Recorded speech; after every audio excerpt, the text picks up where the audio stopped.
Hello. അപ്പോൾ ഇന്ന് നമ്മൾ തയ്യാറാക്കാൻ പോകുന്നത് നേപ്പാളി സ്പെഷ്യലായ ചക്കുനി റെസിപ്പിയാണ് കേട്ടോ.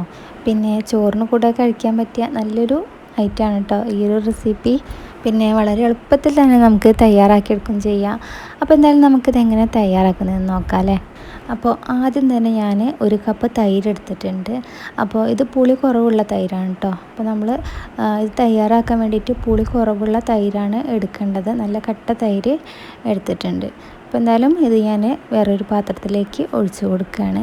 പിന്നെ തൈര് നമുക്ക് ഇഷ്ടമുള്ള അളവ് എടുക്കാം കേട്ടോ. നമ്മൾക്ക് എത്രയാണോ തയ്യാറാക്കേണ്ടതെന്ന് വെച്ചാൽ അതിനനുസരിച്ച് തൈര് എടുക്കാം.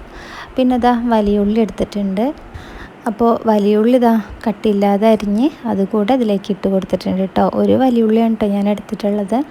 പിന്നെ കുറച്ച് മല്ലിയില കൂടെ അരിഞ്ഞ് വെച്ചിട്ടുണ്ടായിരുന്നു. അപ്പോൾ അതും കൂടെ ഇതിലേക്ക് ഇട്ട് കൊടുത്തിട്ടുണ്ട്.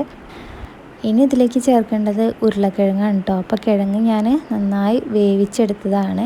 തൊലിയൊക്കെ കളഞ്ഞ് കട്ട് ചെയ്തിട്ടാണ് കേട്ടോ ഞാൻ വേവിച്ചെടുത്തത്. അപ്പോൾ എങ്ങനെയായാലും കുഴപ്പമില്ല. ഇനി വേവിച്ചതിന് ശേഷം കട്ട് ചെയ്താലും കുഴപ്പമില്ല കേട്ടോ. അപ്പോൾ അത് കൂടെ ഇതിലേക്ക് ഇട്ട് കൊടുത്തിട്ടുണ്ട്. പിന്നെ എരിവിന് വേണ്ടിയിട്ട് മുളക് പൊടി 1/2 ടീസ്പൂൺ മുളക് പൊടി ചേർത്തിട്ടുണ്ട്. പിന്നെ ഞാൻ 1/4 ടീസ്പൂൺ അളവിൽ ചെറിയ ജീരകം ചേർത്തിട്ടുണ്ട്. പിന്നെ ഉപ്പ്, ഇതിലേക്ക് ആവശ്യത്തിനുള്ള ഉപ്പ്. ഇപ്പം ഞാനൊരു 3/4 ടീസ്പൂൺ ഉപ്പാണ് കേട്ടോ ചേർത്തിട്ടുള്ളത്. പിന്നെ നമുക്ക് വേണമെങ്കിൽ നോക്കിയതിനനുസരിച്ച് ഇട്ട് കൊടുക്കാമല്ലോ. പിന്നെ ഞാനിതിലേക്ക് നേരത്തെ ചെറിയ ജീരകം ചേർത്തിട്ടുണ്ടായിരുന്നല്ലോ.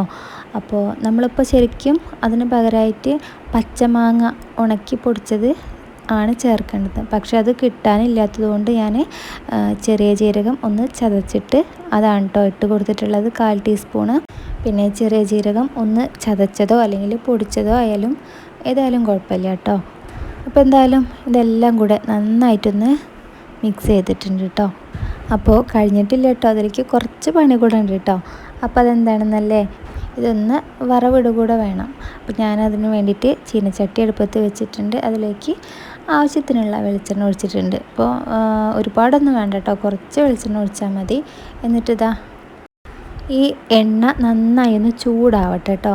അപ്പോൾ എണ്ണ നന്നായി ചൂടായതിന് ശേഷം ഇതാ പുകഞ്ഞ് വരാൻ തുടങ്ങിയിട്ടുണ്ട് കേട്ടോ. അപ്പോൾ ഞാൻ വേഗം തീ ഓഫ് ചെയ്തിട്ടുണ്ട്. നമ്മൾ എണ്ണ ചൂടായതിന് ശേഷം വേഗം തീ ഓഫ് ചെയ്യണം കേട്ടോ. എന്നിട്ട് ഇതിലേക്കുള്ള വറവ് ഇട്ടാൽ മതി.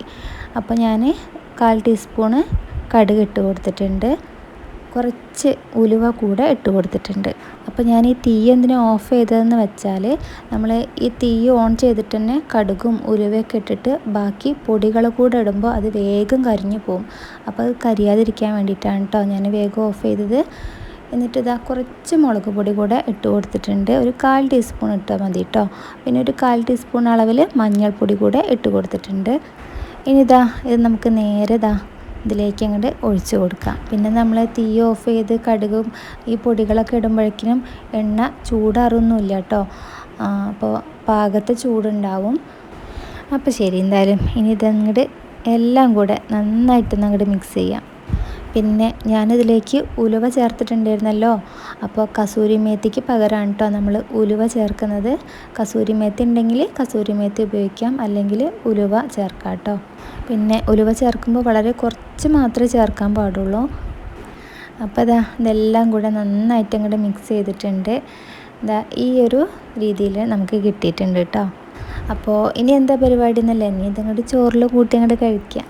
അടിപൊളി ടേസ്റ്റാണ് കേട്ടോ. അപ്പോൾ എല്ലാവരും ഒന്ന് ട്രൈ ചെയ്ത് നോക്കൊണ്ടു. അപ്പോൾ ഇന്നത്തെ വീഡിയോ ഇത്രേ ഉള്ളൂ കേട്ടോ. അപ്പോൾ എന്തായാലും നമുക്ക് വേറൊരു വീഡിയോയിൽ കാണാം. പിന്നെ വീഡിയോ ഇഷ്ടപ്പെട്ടിട്ടുണ്ടെങ്കിൽ ലൈക്ക് ചെയ്യാനും അതുപോലെ സബ്സ്ക്രൈബ് ചെയ്ത് സപ്പോർട്ട് കൂടെ ചെയ്യണേ.